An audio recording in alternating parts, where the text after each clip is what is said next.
Do not sit in office, go on ground and see what it is actually.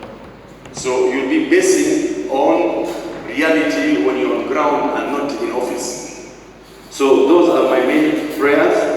I want to thank the team of ordinance headed by my brother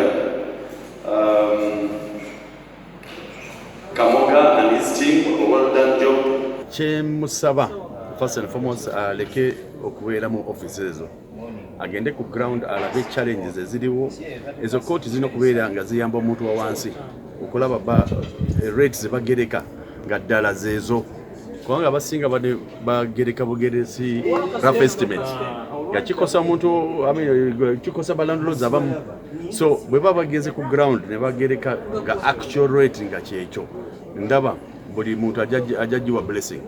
Kyokubiri bakolagane ne ba stakeholders bonna batandike ne LC mu kitundu tosobola kujja mu kitundu nga tugambye LC kega buli muntu abeere mu board kwegamba time y'okugereka n'okutandika okusaba ssente ezo buli muntu abadde on board teri ajja kwepena kwegaana.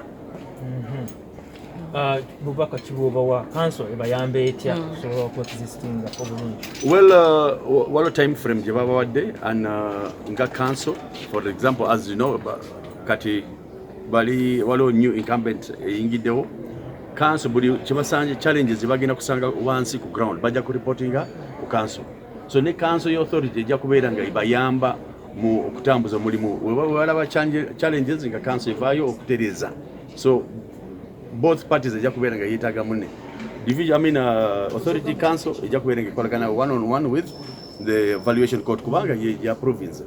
Abagagga tebabalabawo abagagga kituufu tetubalabyewo but nedda bagagga according to council Wandera agamba bali contented era okubeera contented ndozo kyoba olaba tebammanyi mugaso gwa valuation court eyo naye oli ayina omuzigo amanyi valuation court eyo mugaso gwayo so oba basudire tebazze which means bamativu ne gye bagerese kati onomulwanira omuntu ali contented bakirumira baani bonna bali contented bensuubira.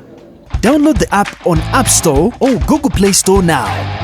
Vision Digital Experience, the future of media.